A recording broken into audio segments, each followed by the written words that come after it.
Senator, you've described this campaign as a grassroots effort in several of your interviews, and you mentioned there that the citizens need to be given an opportunity to weigh in on it.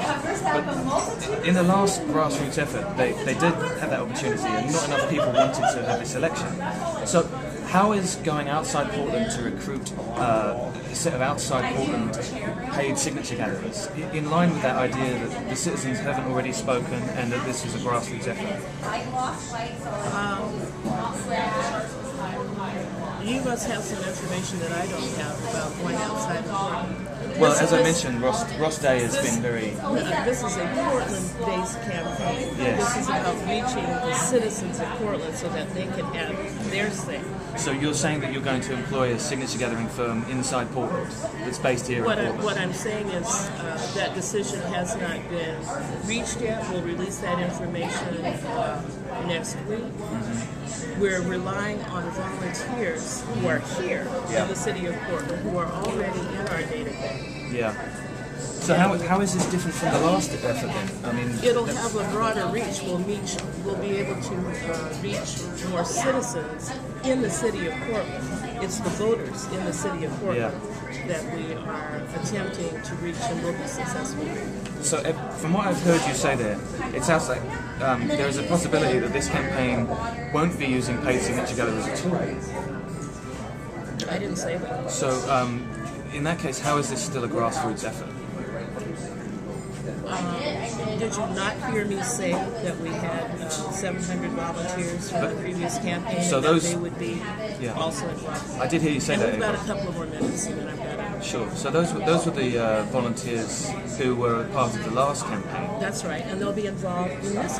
But there's a different, and that's the grassroots effort. But there is a different aspect to this campaign. We're building on the foundation that was laid in the previous campaign. We're not starting over. Yes. We're relaunching, and again we're building on the efforts of the last campaign, and we're enhancing the effort with paid signature gatherers. Okay, so it isn't a grassroots campaign anymore. It is a grassroots campaign with paid signature gatherers. With paid signature gatherers. Right. And I reject your angle here in trying to shift and shape this as not being a grassroots campaign. Well, it's surely an AstroTurf campaign if you're paying people to gather the signatures. We're doing both, Ben. Yeah. We're doing both. Right. And I would hope that you would reflect and project that that's what's happening here. It's sure. both. Absolutely.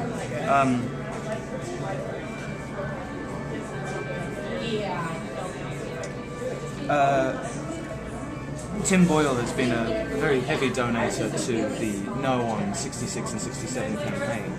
Are you comfortable associating yourself with him after his efforts to basically stop funding education and basic services by defeating these tax measures? Well, we certainly have different positions on the ballot measure, and he is free to.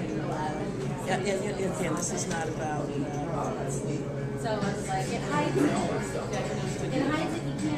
I appreciate the support of this campaign. Right. Okay. Thank you, Avel.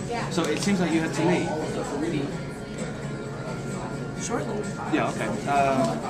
And I will wrap this up in a couple of minutes. Okay.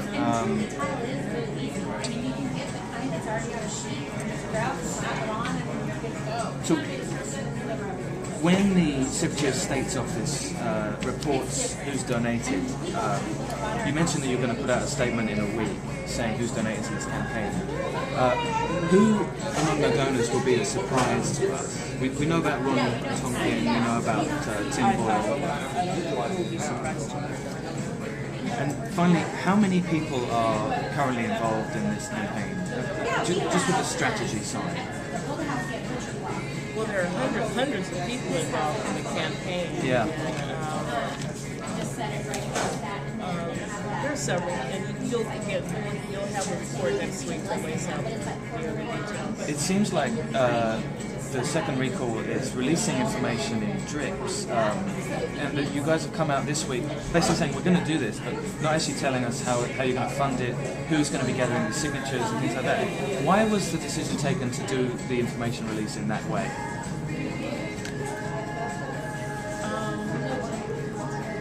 I don't know that there's an actual decision to do it in that way. This is just the way it's evolving. Right. Are you leading this campaign, Avel? I've been asked to serve as a spokesperson and leader of the campaign, and that's the role that I've taken on. Right. And when will the other strategists and people who have been involved in the planning of this come out from the shadows and actually face the public? We don't have any people who are in the shadows. As I said, we'll be releasing a report next week that provides some more details about the campaign and who's providing funding, how we're going to operate the paid signature part of the campaign, who's serving and helping as strategist, who's operating the volunteer part of the effort. That transparency will be there. Great, thank you so much. And last question, I guess. We've called you several times last year, September, October, November, to get comment on this second recall, but you never returned my calls. Why was that?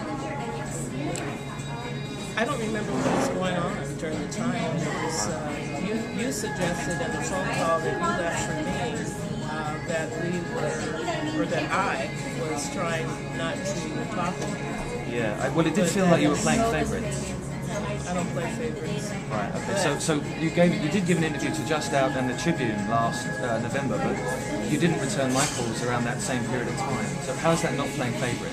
Well, there are several people I didn't talk to during that time. I didn't talk to KXL. I didn't talk to the Scanner or the Observer. I don't think I talked to KPEM. Quite a few people I didn't get a chance to talk to.